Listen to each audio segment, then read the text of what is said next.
As the clock struck 5 p.m., the employees of Wexford Corporation began gathering their belongings and preparing to leave for the day. However, as they made their way to the elevators, they found themselves locked inside the building.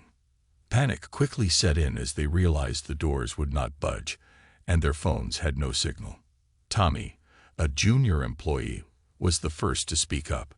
"What the hell is going on? Why are we locked in here?" No one had an answer.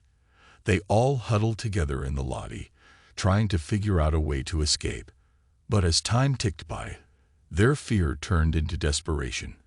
They searched for any means of escape, but the windows were sealed shut, and the doors remained stubbornly locked. As they continued to search for a way out, they noticed something strange. All of the Wexford Corporation logos on the walls and the company name on their ID badges had been replaced by an unfamiliar emblem. It was a black circle with a red W in the center. "What the hell is that logo?" asked Martha, a senior employee. "I've never seen it before." The group was baffled. They had all worked for Wexford Corporation for years and had never seen this logo. As they pondered the meaning of this new symbol, the lights flickered and the building's intercom system crackled to life. "Greetings, employees of Wexford Corporation," a robotic voice echoed through the lobby. "You have been selected to participate in a social experiment. You will be locked inside this building until there is only one survivor. You must kill your fellow employees to escape." The employees were stunned, and the room fell silent as the weight of the announcement sunk in. It was unthinkable. They were being forced to murder one another. Tommy was the first to react. "What the hell kind of sick experiment is this? Who would do something like this?" No one had an answer, and the group began to fracture as panic and suspicion set in. Some tried to work together to find a way out, while others were convinced that someone in the group was responsible for their captivity. As the night dragged on, they realized that they were truly trapped. There was no escape, and they were pawns in a twisted game.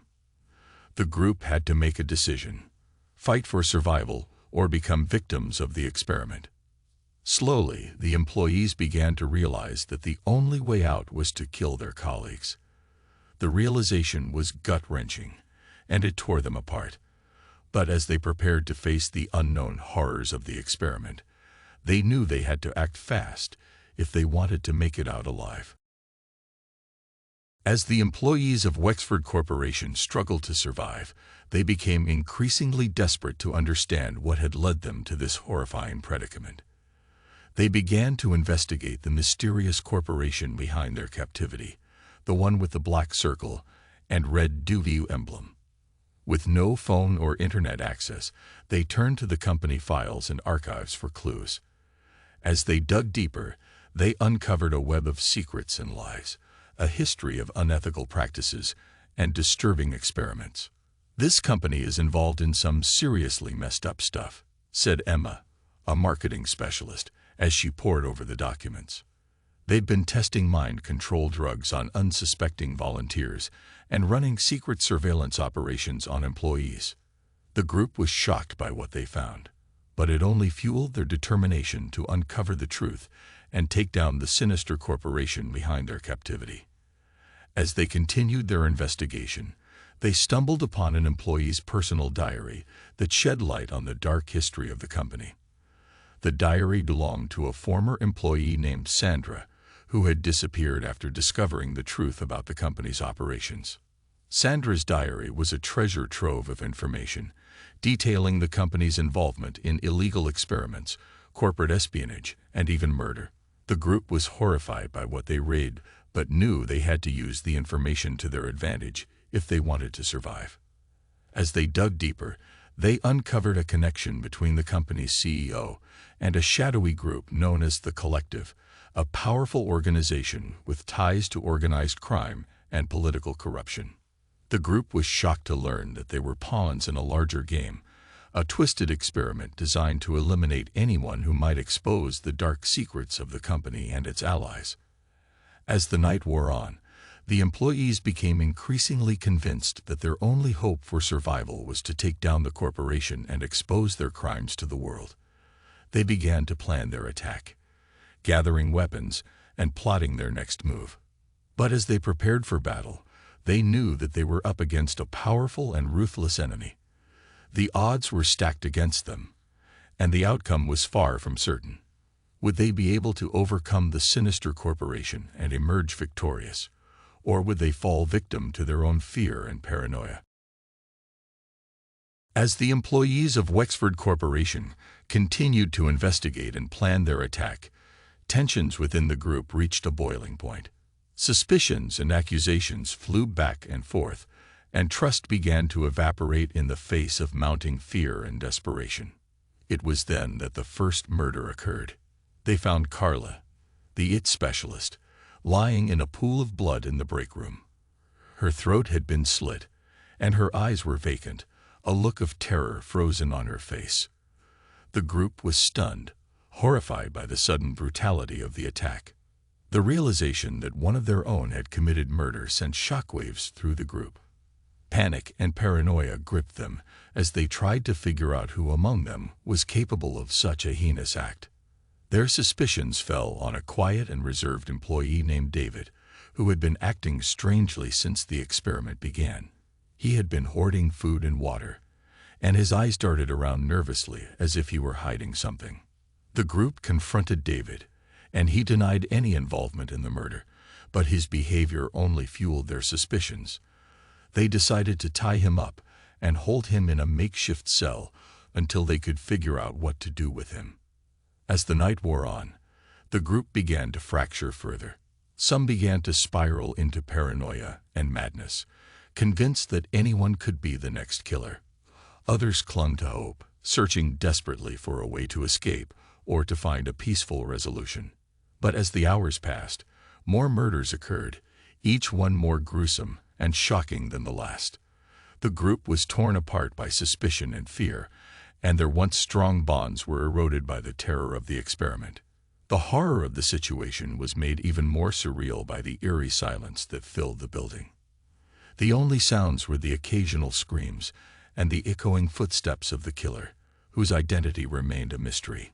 As dawn approached, the group was on the brink of collapse.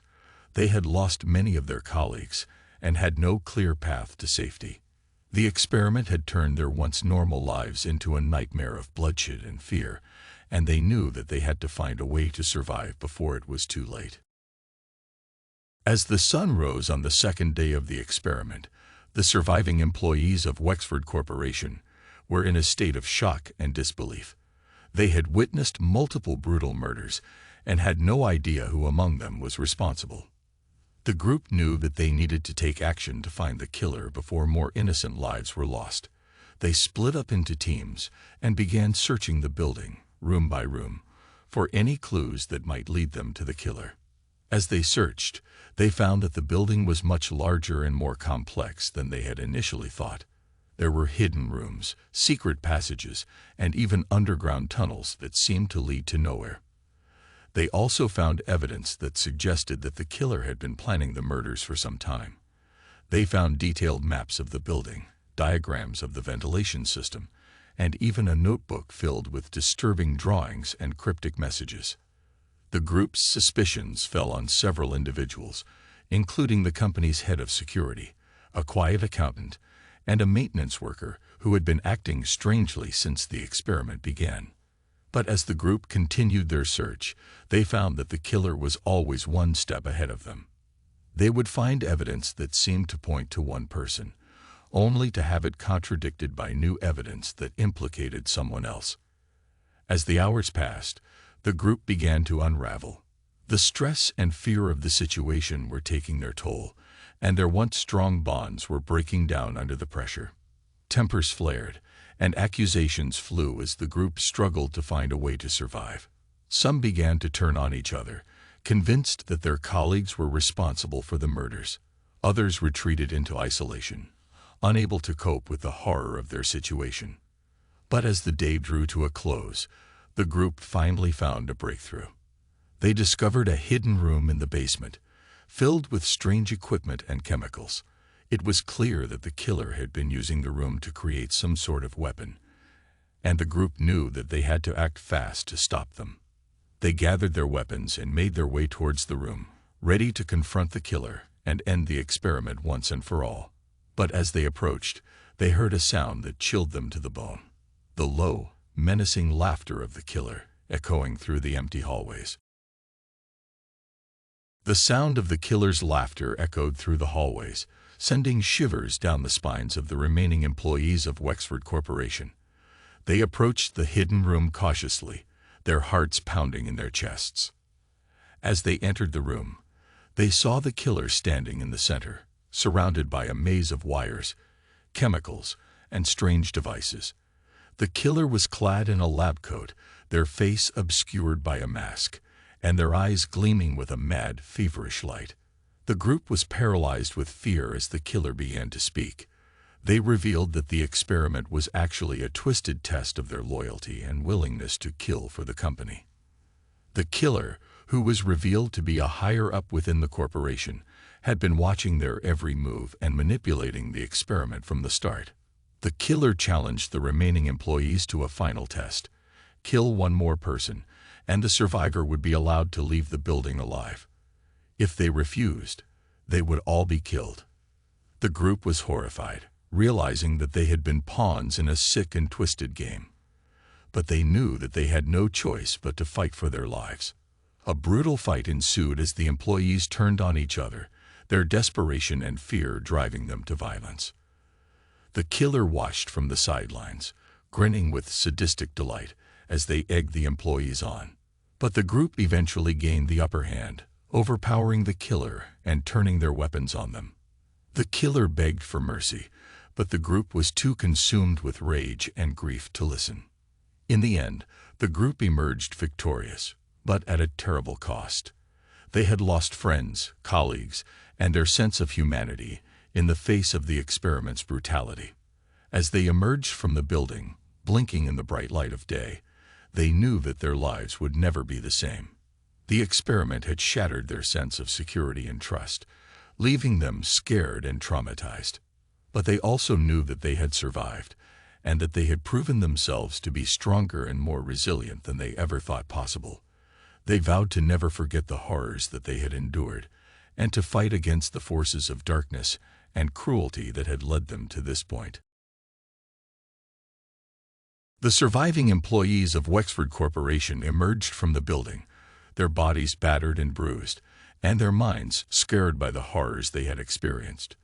They stumbled into the daylight, gasping for fresh air, and collapsed onto the pavement. Emergency responders rushed to their aid, administering first aid and transporting the injured to hospitals. The media swarmed around the building, demanding answers to what had happened. In the aftermath of the experiment, the survivors struggled to come to terms with the trauma they had experienced. Some withdrew into themselves, unable to process the events that had transpired.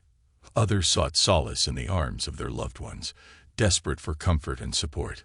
The Wexford Corporation faced intense scrutiny and condemnation in the wake of the tragedy.